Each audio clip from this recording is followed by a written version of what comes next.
Well, does not. We did get a comment in one of our other videos that perhaps we should leave it to the professionals, Bill. So.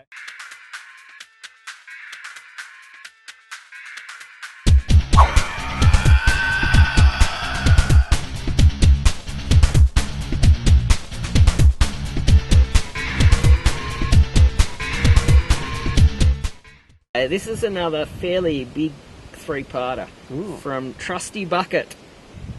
What do you gentlemen think about thylacines living in other parts of Australia?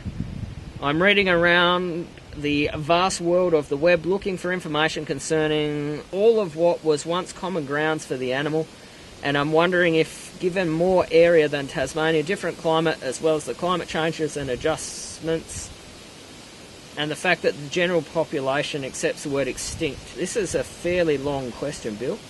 Do we cover a lot of this in our last Skeptometer? Yep. I think it's a great question. Mainland Skeptometer vid, I wouldn't rule it out. I'm probably equal for thylacine on the mainland as I am in Tasmania. As you said, Trusty Bucket, bigger area, low human population density, the right habitat possibly still exists, and there hasn't been a sanctioned cull on it. Yeah, so just sort of look back through our videos, about 2 or 3 vids back, we did a mainland Skeptometer and we talked about it then, Maybe these factors have evolved the thylacine into a slightly different creature over the amount of... since a confirmed specimen was alive. So basically they're saying it's evolved slightly. Yeah, basically the question, would it be a subspecific? I would say absolutely. Yes, well, would it be different on the mainland? Absolutely. Oh, okay, we're talking about that mainland, yeah. Yep. I would say that if you look at most marsupials and other species, the sort of further south you go, the bigger they get in adaptation to the environment. So, absolutely, the thylacine would be different on the mainland. Certainly acclimatised. Same as koalas, same species, but acclimatised. And there was a paper that came out fairly recently that talked about that, and suggested that mainland thylacines were no real bigger than a fox. Okay. Hence why they were so easily outcompeted by dingo. Great question. Absolutely different. 15,000 years of genetic differentiation, for sure. Oh, this is a cracker. Ash mucky. Roughly how much area of Tasmania is unexplored, where, for example, no man has set foot where a thylacine may be? Cracker of a question, Ash mucky. Cool. Well, this is something that Bill and I debate about all the time. Yeah. It's about 25%, I believe, is National Park and World Heritage Area, and 50%, roughly, isn't it, is protected area. Yeah, and there's just a hell of a lot of wilderness there. A hell of a lot of space. But almost every part of it has had someone walk over it. I've never not been anywhere in Tasmania and not seen people. Been to some fairly remote spots.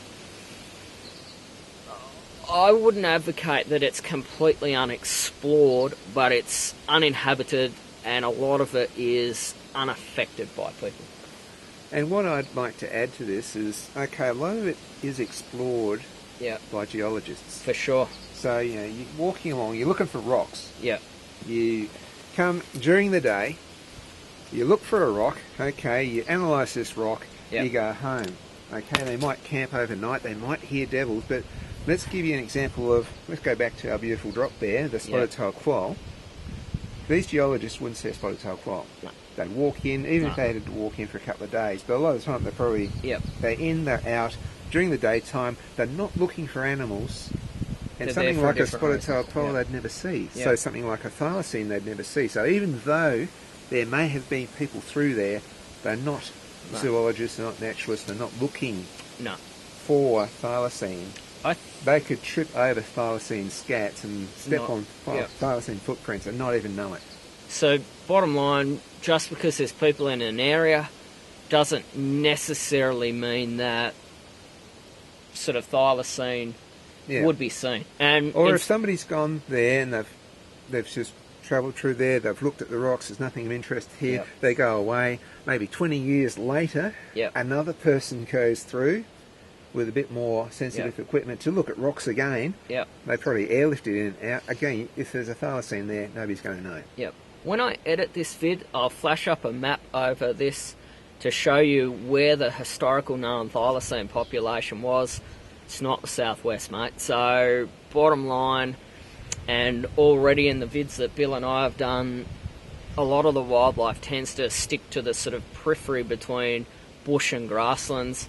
It's not really the southwest. So, I'd rule out that 25% of Tas maybe as a viable habitat for them anyway. Okay.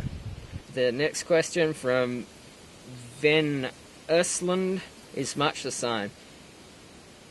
Is it possible for large animals like Tasmanian tiger to stay unseen for all these years with lots of people kept looking for them?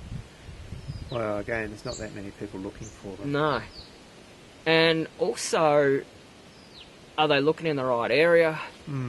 I'd say this is a sub sort of critical population. Like, I've always sort of thought that if Thylacine's out there, it's going to be a very, very small number. If they numbered 5,000, probably need 500 for it to be genetically viable.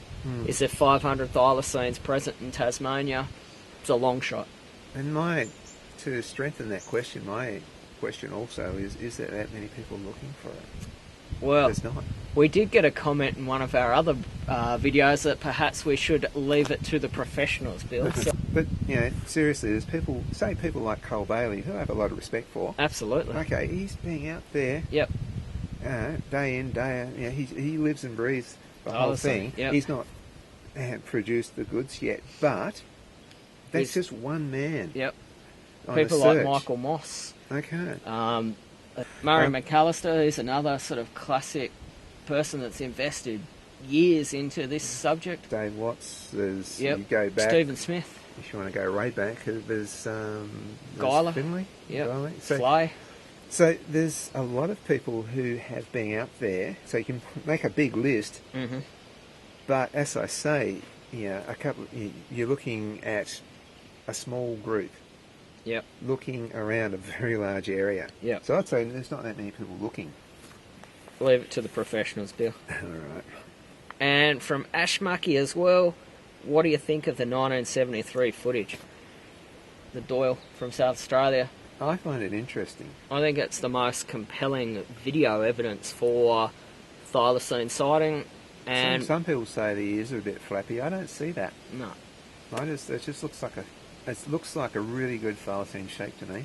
And we're going to make a video on it down the track, so we think it's bloody good. Not guaranteed a thylacine, but it's probably the best footage that exists in my opinion. Extremely interesting, yeah. We'll make a video on it. Ashmucky. Guys, thanks for all the questions. We might do this again on our 2nd year anniversary. Okay then. Till next time. Let's go out hunting.